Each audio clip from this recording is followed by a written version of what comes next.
News TV 99 news కి స్వాగతం. Bulletin లో ముందుగా హెడ్లైన్స్. మోదీకి ట్రంప్ ఫోన్ 40 నిమిషాల పాటు సంభాషణ. పశ్చిమాసియా ఉద్రిక్తతలు, హార్ముజ్ జలసంధిపై చర్చించామన్న మోదీ.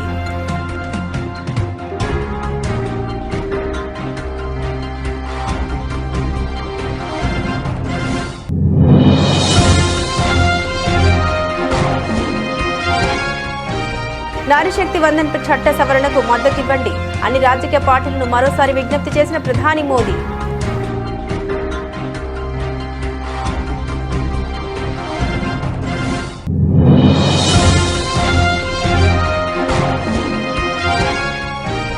చొరబాటుదారులతో కుమ్మక్కైన టీఎంసీ ప్రభుత్వం మహిళల భద్రతను నిర్లక్ష్యం చేసింది. దీదీ సర్కార్పై అమిత్ షా విమర్శలు.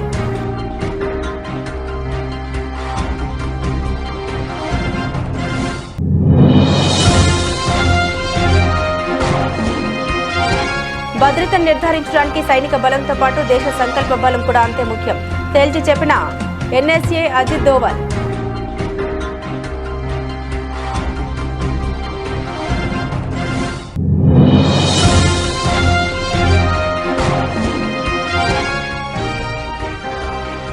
టీఎంసీ గూండా పన్ను వసూలు చేసి ఆ డబ్బుని సిండికేట్లకు ఇస్తున్నారు. రాయగంజ్ ర్యాలీలో కాంగ్రెస్ నేత రాహుల్ గాంధీ సంచలన ఆరోపణ.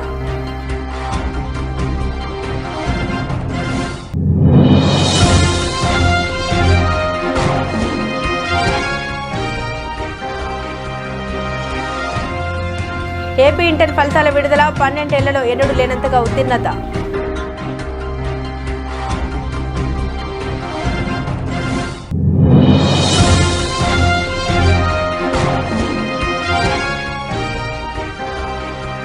ఎస్సీ ఎస్టీ డిక్లరేషన్ పేరిట కాంగ్రెస్ సర్కార్ చేసిన మోసం ఎండగడదాం స్పష్టం చేసిన మాజీ మంత్రి కేటీఆర్.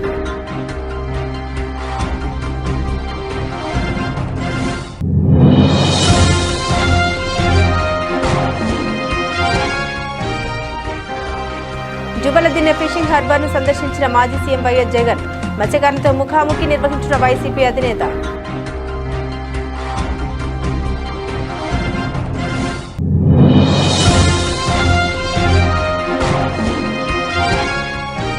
బీహార్ తొలి బీజేపీ సీఎంగా సామ్రాట్ చౌదరి ప్రమాణ స్వీకారం. పాట్నాలోని లోక్ భవన్ లో ఆయన చేత ప్రమాణ స్వీకారం చేయించిన గవర్నర్.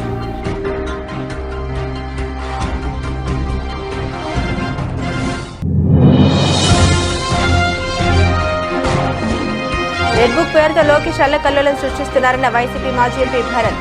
జగన్ కుటుంబ సభ్యులపై సోషల్ మీడియాలో ట్రోల్స్ చేయిస్తున్నారని మండిపాటు.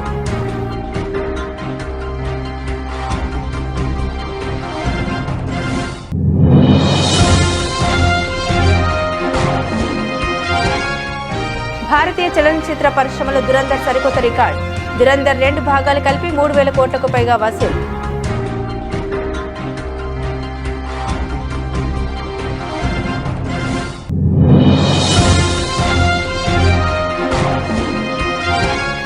భారీ లాభాలతో ప్రారంభమైన దేశీయ స్టాక్ మార్కెట్లు. 1,300 పాయింట్లకు పైగా పెరిగిన సెన్సెక్స్.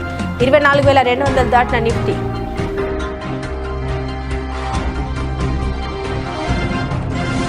ప్రధానమంత్రి నరేంద్ర మోదీ అమెరికా అధ్యక్షుడు డొనాల్డ్ ట్రంప్ దాదాపు 40 నిమిషాల పాటు ఫోన్లో సంభాషించుకున్నారు. ఈ సంవత్సరం వీరిద్దరు ఫోన్లో మాట్లాడుకోవడం ఇది మూడోసారి. పశ్చిమాసియాలో ఫిబ్రవరి 28వ తేదీన ఉద్రిక్తత ప్రారంభమైనప్పటి నుండి వారిద్దరు మాట్లాడుకోవడం ఇది రెండవసారి. తాజాగా తనకు ట్రంప్ నుండి ఫోన్ కాల్ వచ్చిందని ప్రధాని మోదీ ఎక్స్ వేదికగా ట్వీట్ చేశారు. మిత్రుడు అమెరికా అధ్యక్షుడు డొనాల్డ్ ట్రంప్ నుండి తనకు ఫోన్ కాల్ వచ్చిందని పేర్కొన్నారు. వివిధ రంగాల్లో అమెరికా భారత్ ద్వైపాక్షిక సహకారం సాధించిన గణనీయమైన పురోగతిని సమీక్షించినట్లు తెలిపారు. అన్ని రంగాల్లో ప్రపంచ వ్యూహాత్మక భాగస్వామ్యాన్ని మరింత బలోపేతం చేయడానికి కట్టుబడి ఉన్నట్లు తెలిపారు. పశ్చిమాసియాలోని పరిస్థితులపై కూడా తమ మధ్య చర్చ జరిగిందని వెల్లడించారు. హార్ముజ్ జలసంధిని తెరిచి ఉంచడం, స్వేచ్ఛగా సురక్షితంగా నిర్వహించడం ఎంత అవసరమో నొక్కి చెప్పామని మోదీ పేర్కొన్నారు. దేవభూమి ఉత్తరాఖండ్ తరపున నారీశక్తి వందన్ చట్ట సవరణకు మద్దతివ్వాలని దేశవ్యాప్తంగా ఉన్న అన్ని రాజకీయ పార్టీలను ప్రధాని మోదీ మరోసారి విజ్ఞప్తి చేశారు.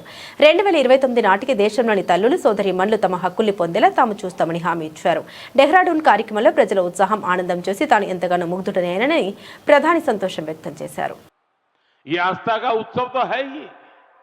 ये हमारी सांस्कृतिक चेतना का भी जीवंत उदाहरण है, जहां मां नंदा को बेटी मानकर पूरे सम्मान के साथ विदा किया जाता है। इस यात्रा में बहनों बेटियों की भागीदारी इसे विशेष बनाती है। मैं मां नंदा को प्रणाम करते हुए देश भर की बहनों बेटियों को भी विशेष संदेश देना चाहता हूं। विकसित भारत के निर्माण में आपकी बहुत बड़ी भूमिका है।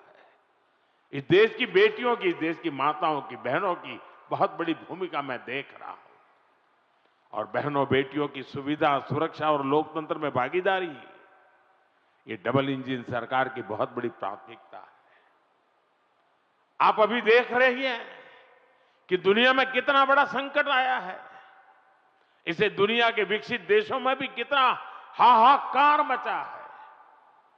ऐसी मुश्किल हालत में भी सरकार का निरंतर प्रयास है कि हमारी बहनों को कम से कम परेशानी हो।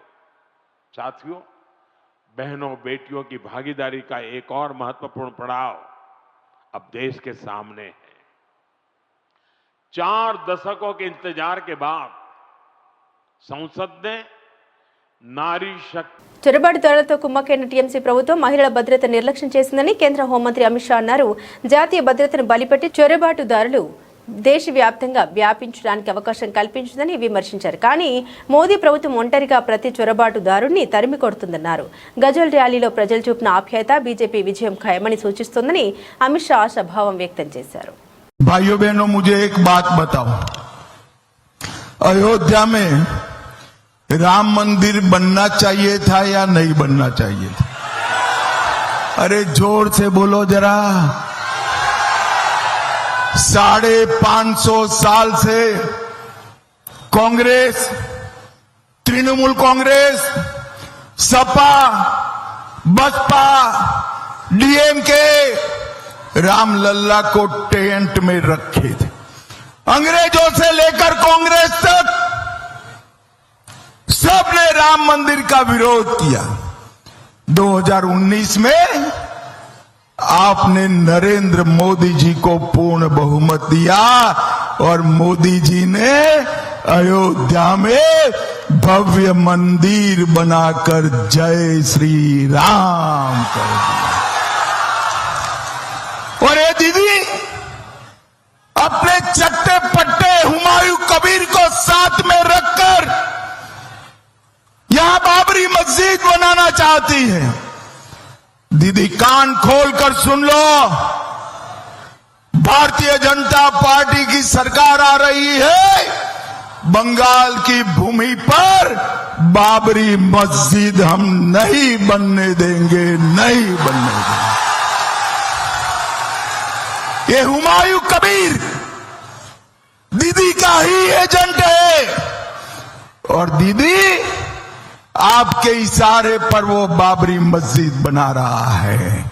मगर दीदी आपका टाइम अब समाप्त हो गया है। यहां भाजपा सरकार आने वाली है। यहां बाबरी मस्जिद नहीं बन सकता है। భద్రతను నిర్ధారించడానికి సైనిక బలంతో పాటు దేశ సంకల్ప బలం కూడా అంతే ముఖ్యమని ఎన్ఎస్ఏ అజిత్ దోవల్ స్పష్టం చేశారు. గాంధీనగర్లో నిర్వహించిన కార్యక్రమంలో ఆయన మాట్లాడారు. శత్రువు మనోధైర్యాన్ని దెబ్బతీసి మన షరతులపై ఒప్పందాన్ని అంగీకరించేలా వారిని బలవంతం చేయడమే యుద్ధం యొక్క ఏకైక లక్ష్యమని దోవల్ చెప్పుకొచ్చారు. देवियों और सज्जनों, राष्ट्र की सुरक्षा एक बड़ा कॉम्प्लेक्स और जटिल सा फेनोमेनन है। उसके कई घटक होते हैं। राष्ट्र की सैन्य शक्ति, टेक्नोलॉजिकल पावर, उसकी संपदा, उसके संसाधन, उसकी कूटनीतिक शक्ति, उसके मानव संसाधन। और होता क्या है कि हम कभी कभी सोचते हैं कि जब इस कॉम्प्रहेंसिव नेशनल पावर का आंकलन किया जाता है तो अधिकतर जहां गलती होती है वो होती है वहां के राष्ट्र के मनोबल और वहां के लोगों की शक्ति के आकलन में। अगर रूस अफगानिस्तान से वापस गया या अमेरिका को वियतनाम से वापस जाना पड़ा या अमेरिका अफगानिस्तान में अपने मकसद हासिल नहीं किया तो उसकी टेक्नोलॉजी, उसकी सैन्य शक्ति, उसके सारे संसाधन उनसे कई गुना ज्यादा थे। लेकिन जो वहां के लोगों की एक अपने राष्ट्र के प्रति, अपने लोगों के प्रति वो थी, उसमें शायद एक अंतर था। అవినీతి పోటీలో టీఎంసీ కూడా ఏమాత్రం వెనుకబడలేదు. వారు గూండా పన్ను వసూలు చేసి ఆ డబ్బును సిండికేట్లకు ఇస్తున్నారంటూ కాంగ్రెస్ నాయకుడు రాహుల్ గాంధీ సంచలన ఆరోపణ చేశారు. రాయ్గంజ్ జరిగిన ర్యాలీలో రాహుల్ గాంధీ మాట్లాడారు. 2021లో 5 లక్షల ఉద్యోగాలు ఇస్తామని టీఎంసీ వాగ్దానం చేసింది. కానీ ఇప్పుడు 84 లక్షల మంది యువకులు నిరుద్యోగ భృతి కోసం దరఖాస్తు చేసుకున్నారని మమతా బెనర్జీ ప్రభుత్వంపై విరుచుకుపడ్డారు. मैंने अदानी जी की बात की तो तृणमूल कांग्रेस भी भ्रष्टाचार की रेस में कम नहीं है। भाइयों और बहनों, Sharda chit fund scam, 17 lakh investors का पैसा, 1900 करोड़ रुपए उनको वापस नहीं दिया। Rose Valley chit fund scam, 31 lakh investors का पैसा लिया, 6,600 करोड़ रुपए अभी तक वापस नहीं दिए। Coal smuggling scam, illegal mining, transport, goonda tax collection होता है यहां पे ट्रांसपोर्टर्स और परचेजर्स से, और यहां पे बंगाल की जनता का फायदा नहीं होता है। यहां पे सिर्फ तृणमूल कांग्रेस का जो सिंडिकेट है उसको ये 24 घंटा पैसा देते रहते हैं। ఆంధ్రప్రదేశ్ 2025-26 విద్యా సంవత్సరానికి సంబంధించిన ఇంటర్మీడియట్ ఫలితాలను విద్యాశాఖ మంత్రి నారా లోకేష్ విడుదల చేశారు. గడిచిన 12 ఏళ్లలో ఎన్నడూ లేని విధంగా ఈ ఏడాది విద్యార్థులు అత్యుత్తమ ఫలితాలు సాధించారని మంత్రి వెల్లడించారు. ఈ ఏడాది కూడా ఫలితాల్లో బాలికలపై చేయి సాధించారు. ఈ ఏడాది సుమారు 10.50 లక్షల మంది పరీక్షలకు హాజరయ్యారని లోకేష్ తెలిపారు. గత 12 ఏళ్లలో ఎన్నడూ లేనంతగా ఏడాది అత్యధిక శాతం విద్యార్థులు ఉత్తీర్ణులయ్యారని తెలిపారు. ఫస్ట్ ఇయర్లో 77% మంది విద్యార్థులు పాస్ అవ్వగా సెకండ్ ఇయర్లో 81% మంది విద్యార్థులు ఉత్తీర్ణులైనట్లు వెల్లడించారు. ఫస్ట్ ఇయర్లో బాలురు 72%, బాలికలు 81% ఉత్తీర్ణత సాధించారు. సెకండ్ ఇయర్లో బాలురు 76%, బాలికలు 85% పాస్ అయ్యారు. వొకేషనల్ కోర్సులో ఫస్ట్ ఇయర్ 61%, సెకండ్ ఇయర్లో 74% మంది పాస్ అయ్యారు. ఎన్నికల గెలుపు కోసం కాంగ్రెస్ పార్టీ అలవిగాని హామీలిచ్చి ప్రజల్ని మోసం చేసిందని బీఆర్ఎస్ వర్కింగ్ ప్రెసిడెంట్ కేటీఆర్ విమర్శించారు. ఎస్సీ/ఎస్టీ డిక్లరేషన్ పేరిట బడుగు బలహీన వర్గాల ప్రజల్ని వంచిందని మండిపడ్డారు. అంబేద్కర్ జయంతి సందర్భంగా మహానీడి స్మృతి వనంలో జరిగిన జయంతి వేడుకల్లో కేటీఆర్ పాల్గొని నివాళులర్పించారు. ఈ సందర్భంగా కాంగ్రెస్ సర్కార్ తీరుపైన ఆ సర్కార్ ఎస్సీ/ఎస్టీలను మోసం చేసిన తీరుపైన ఆగ్రహం వ్యక్తం చేశారు. ఎస్సీ/ఎస్టీ డిక్లరేషన్ పేరుతో కాంగ్రెస్ పార్టీ దళిత గిరిజనులను మోసం చేసిందని కేటీఆర్ ఆరోపించారు. కాంగ్రెస్ పార్టీ మోసాన్ని ప్రతి దళిత గిరిజన సోదర సోదరిమణులందరికీ తెలియజేయాలని, అందరం కలిసి కాంగ్రెస్ సర్కార్ మోసాన్ని ఎండగడదామని ఆయన పిలుపునిచ్చారు. ఇవాళ రాష్ట్రంలో ఉండే ఎస్సీ/ఎస్టీ సోదరులకు నేను విజ్ఞప్తి చేస్తా ఉన్నా, గుర్తు చేసుకోవాలని కోరుతా ఉన్నా. ఒక ఎస్సీ/ఎస్టీ డిక్లరేషన్లో ఒకటి చెప్పలేదు మాట 12 లక్షలని, ఇంకా చాలా చెప్పినారు. ఎస్సీలకు 18% రిజర్వేషన్ చేస్తామన్నారు. ఇవాళ 16 ఉన్నది, దాన్ని 18 చేస్తామన్నారు. ఎస్టీలకు 10% ఉన్నది, రిజర్వేషన్ పెంచుతాం 12% చేస్తామన్నారు. ఇలా దాదాపు 2.5 ఏళ్లు గడిచినా మర్చిపోయారు. ఎస్సీ/ఎస్టీలకు ఇండ్లకు మిగతా వర్గాలకు 5 లక్షలు ఇస్తే ఎస్సీ/ఎస్టీలకు 6 లక్షలు ఇస్తామని చెప్పారు. ఒక్కొక్క ఇల్లు కట్టుకుంటే ఇందిరమ్మ ఇంటికి 6 లక్షలు మీరు ఎస్సీ/ఎస్టీ అయితే అన్నారు. ఎస్సీ/ఎస్టీలకు జాగా లేకపోతే జాగా కూడా ప్రభుత్వమే ఇస్తుందని చెప్పినారు. అట్లాగే ఇంకొక మాట కూడా చెప్పారు విద్యార్థులకు, ఎస్సీ/ఎస్టీ విద్యార్థులకి, బీసీ విద్యార్థులకి 10వ తరగతి పాస్ అయితే 10,000, 12వ తరగతి పాస్ అయితే 15,000, డిగ్రీ పాస్ అయితే 25,000, పీజీ పాస్ అయితే 1,00,000, పిహెచ్డి చేస్తే 5 లక్షలు ఇస్తామని చెప్పి నమ్మబలికి ఇంకా చాలా మాటలు చెప్పి ఎస్సీ/ఎస్టీ డిక్లరేషన్లో కూడా కాంట్రాక్టులు 42% ఇస్తామన్నారు. బీసీలకి కాంట్రాక్టులలో 18% ఇస్తా అన్నారు. ఎస్సీలకు కాంట్రాక్టులలో, ప్రభుత్వ కాంట్రాక్టులలో, ఎస్టీలకు 12% ఇస్తామన్నారు. మొత్తం వెరసి 72% ప్రభుత్వ కాంట్రాక్టులలో బీసీ, ఎస్సీ, ఎస్టీలకే మేము అవకాశం ఇస్తామని చెప్పి అభయహస్తం పేరిట మేనిఫెస్టో రాసి అందులో స్పష్టంగా చెప్పింది కాంగ్రెస్ పార్టీ. ఇవాళ 2.5 సంవత్సరాలైంది. ఈ 2.5 సంవత్సరాలలో దగ్గర 1,00,00,000 కోట్ల కాంట్రాక్టులు పిలిచిండు రేవంత్ రెడ్డి. వచ్చినాయా మరి ఎస్సీ/ఎస్టీ బీసీలకు 72% వాటా ప్రభుత్వ కాంట్రాక్టులలో వచ్చిందా? రేపో మాపో మూసీ పిలుస్తారట, మూసీ కాంట్రాక్టులు ఇస్తాడా రేవంత్ రెడ్డి? 72%? రాష్ట్రంలో జరుగుతున్న అన్యాయాలకు జువ్వలదిన్నె ఫిషింగ్ హార్బర్ మరో ఉదాహరణ అని వైఎస్ఆర్సీపీ అధినేత మాజీ ముఖ్యమంత్రి వైఎస్ జగన్మోహన్ రెడ్డి అన్నారు. బుధవారం ఫిషింగ్ హార్బర్ను పరిశీలించి స్థానిక మత్స్యకారులతో ముఖాముఖి కార్యక్రమం నిర్వహించారు. వాళ్ళ సమస్యలు అడిగి తెలుసుకున్న అనంతరం ఆయన మీడియాతో మాట్లాడారు. ఈ సందర్భంగా జగన్ మాట్లాడారు. తమ హయాంలో రాష్ట్రంలో కొత్తగా 4 పోర్టులకు శ్రీకారం చుట్టామన్నారు. మత్స్యకారులకు అండగా ఉండడం కోసం 10 ఫిషింగ్ హార్బర్లు 6 ఫిష్ ల్యాండ్ సెంటర్ల నిర్మాణానికి శ్రీకారం చుట్టామని తెలిపారు. మొత్తంగా 26,000 కోట్ల పెట్టుబడులకు శ్రీకారం చుట్టి మారిటైమ్ బోర్డు తీసుకొచ్చి పనులు వేగవంతం చేశామని గుర్తు చేశారు. కానీ ప్రస్తుత కూటమి ప్రభుత్వం మత్స్యకారుల అభివృద్ధిని గాలికి వదిలేసిందని మాజీ సీఎం వైఎస్ జగన్ మండిపడ్డారు. ఈ ప్రాంతంలో జరుగుతా ఉన్న అన్యాయాన్ని మీడియా సమక్షం ద్వారా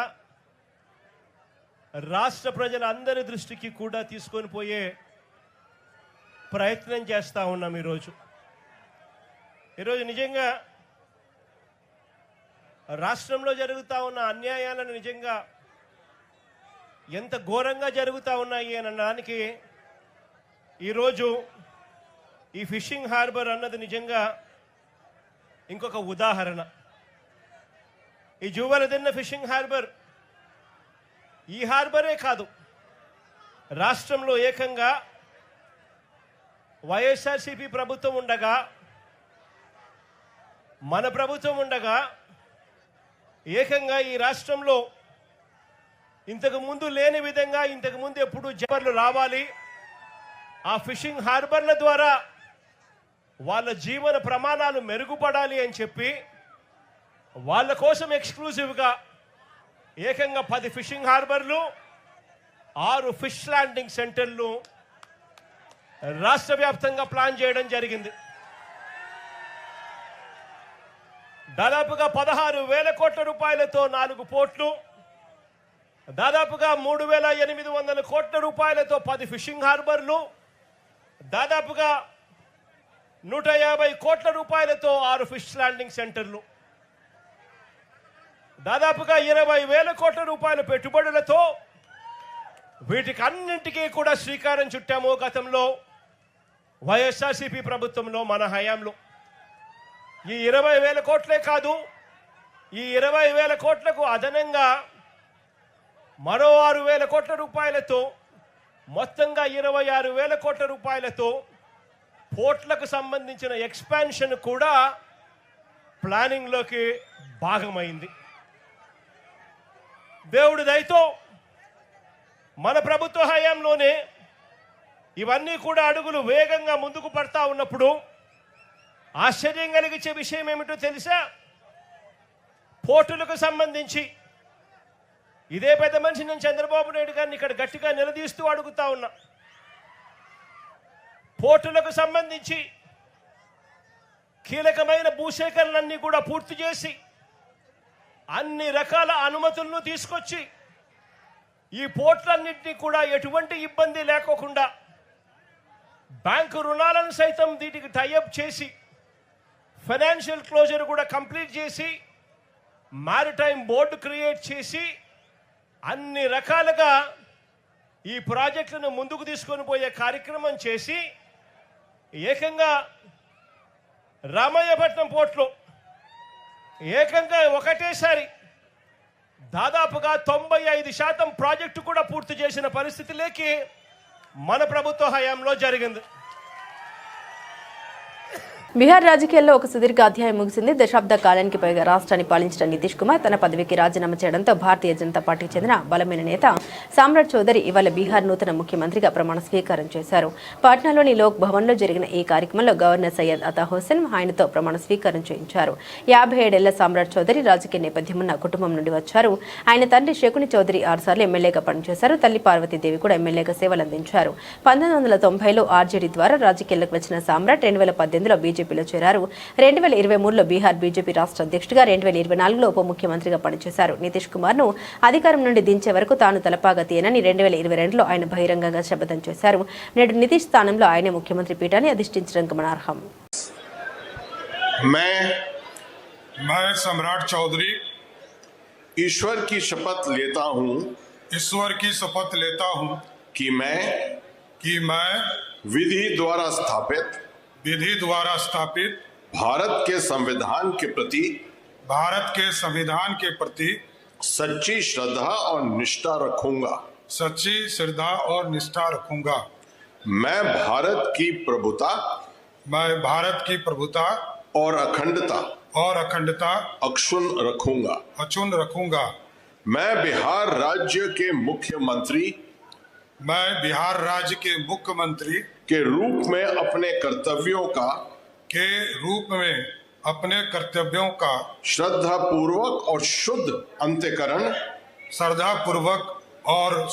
अंतःकरण से निर्वहन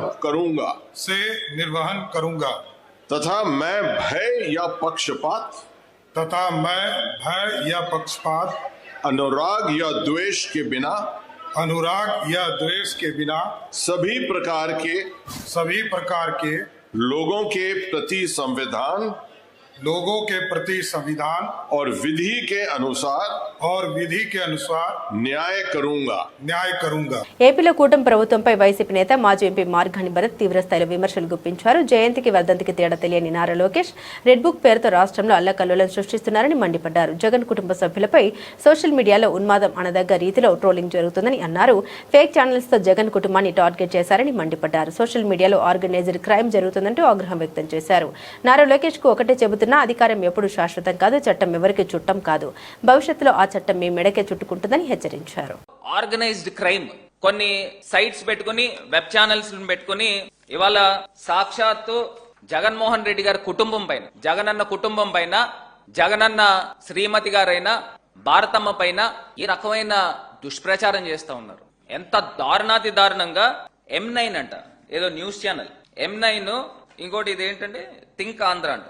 థింక్ ఆంధ్రాలో వీళ్ళు పెట్టిన ఫోటోలు చూడండి. భారతమ్మ ఫోటో పెట్టి జగన్ పై భారతి కేసు పెట్టిందని మీకు తెలుసా?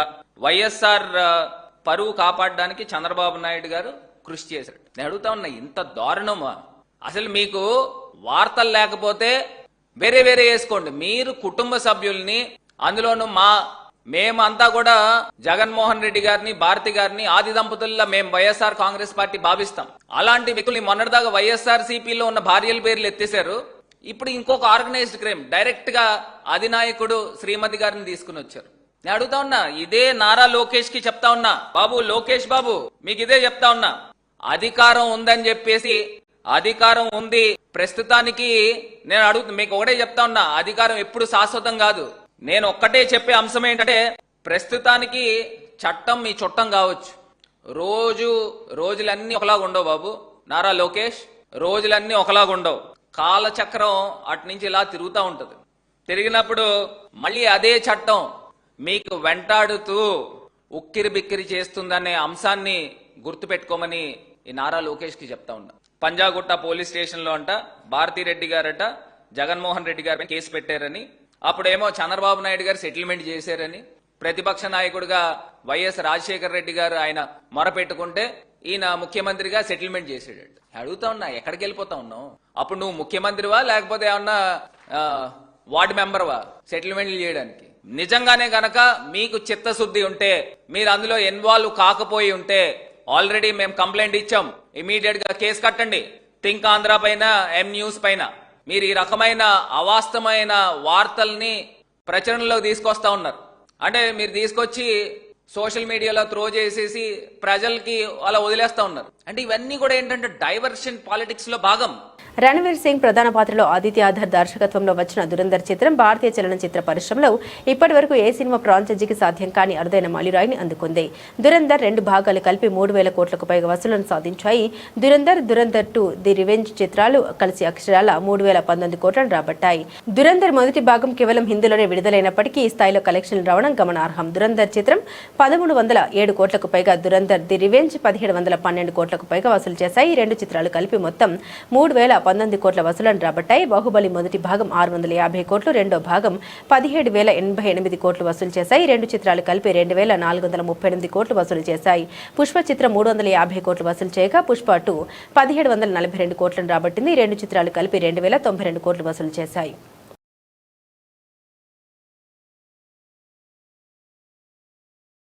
అమెరికా ఇరాన్ మధ్య భౌగోళిక ఉద్రిక్తత తగ్గుముఖం పడతాయన్న సంకేతాలతో దేశీయ స్టాక్ మార్కెట్లు ఇవాళ భారీ లాభాలతో ప్రారంభమయ్యాయి.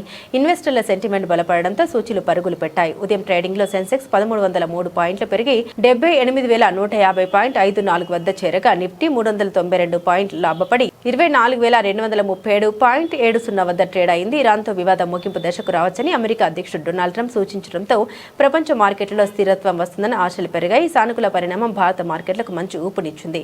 దీంతో మార్కెట్లలో అస్థిరతను సూచించే ఇండియా వొలటిలిటీ ఇండెక్స్ ఏకంగా 15.4% తగ్గి 17.34 స్థాయికి పడిపోయింది. ఇది సమీప భవిష్యత్తులో మార్కెట్లో అనిశ్చితి తగ్గుతుందని సూచిస్తుంది. ఫ్రంట్ లైన్ సూచీలతో పాటు బ్రాడర్ మార్కెట్లు కూడా రాణించాయి. Nifty mid cap, small cap సూచీలు వరుసగా 2.09%, 2.10% మేర లాభపడ్డాయి. రంగాల వారీగా చూస్తే పిఎస్యు బ్యాంకులు, ఐటీ షేర్లలో కొనుగోలు ఉత్సాహం కనిపించగా ఫార్మా రంగం మాత్రం వెనుకబడింది. మరోవైపు ఆసియా సెషన్లో ముడి చమురు ధరలు తగ్గడం కూడా సానుకూల అంశంగా మారింది. బ్రెంట్ క్రూడ్ ఫ్యూచర్స్ ధర 0.36% తగ్గి బ్యారెల్కు $94.45 చేరుకుంది.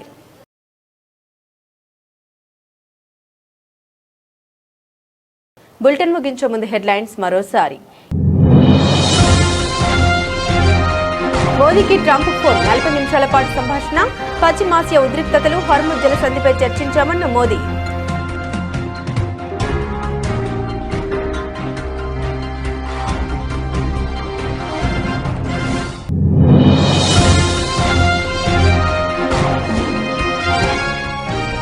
నారీశక్తి వందన్ చట్ట సవరణకు మద్దతివ్వండి. అన్ని రాజకీయ పార్టీలను మరోసారి విజ్ఞప్తి చేసిన ప్రధాని మోదీ.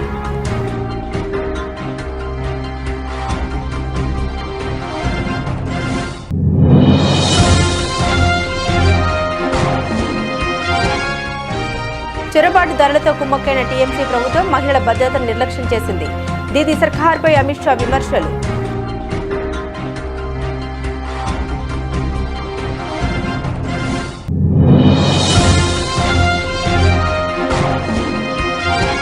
భద్రతను నిర్ధారించడానికి సైనిక బలంతో పాటు దేశ సంకల్ప బలం కూడా అంతే ముఖ్యం, తేల్చి చెప్పిన ఎన్ఎస్ఏ అజిత్ దోవల్.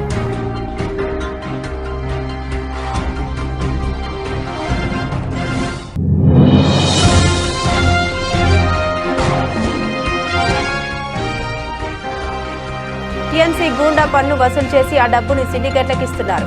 రాయగంజ్ ర్యాలీలో కాంగ్రెస్ నేత రాహుల్ గాంధీ సంచలన ఆరోపణ.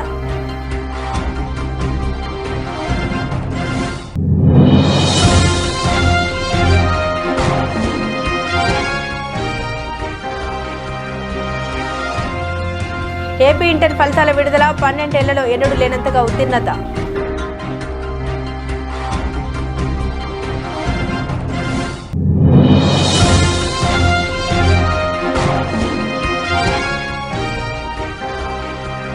ఎస్సీ/ఎస్టీ డిక్లరేషన్ పేరిట కాంగ్రెస్ సర్కార్ చేసిన మోసం ఎండగడదాం, స్పష్టం చేసిన మాజీ మంత్రి కేటీఆర్.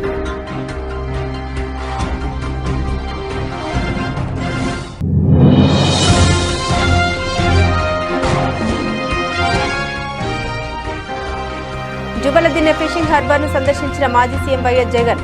మత్స్యకారులతో ముఖాముఖి నిర్వహించిన వైసీపీ అధినేత.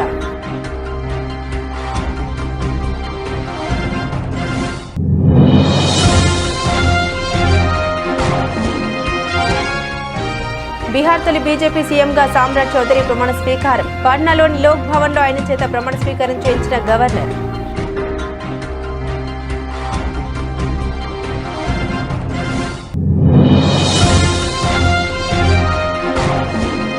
రెడ్ బుక్ పేరుతో లోకేష్ అల్లకల్లోలం సృష్టిస్తున్నారన్న వైసీపీ మాజీ ఎంపీ భరత్.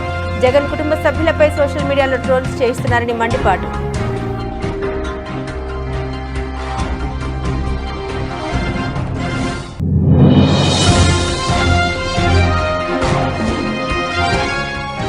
భారతీయ చలనచిత్ర పరిశ్రమలో దురంధర్ సరికొత్త రికార్డ్. దురంధర్ 2 భాగాలు కలిపి 3,000 కోట్లకు పైగా వసూలు.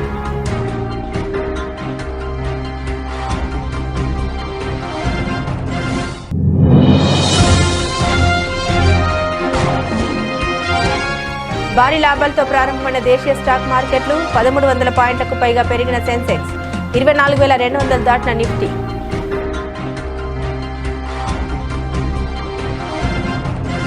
ఇవి బులెటిన్లోని విశేషాలు. తిరిగి మరో బులెటిన్తో మళ్ళీ కలుసుకుందాం. అంతవరకు సెలవు, నమస్కారం.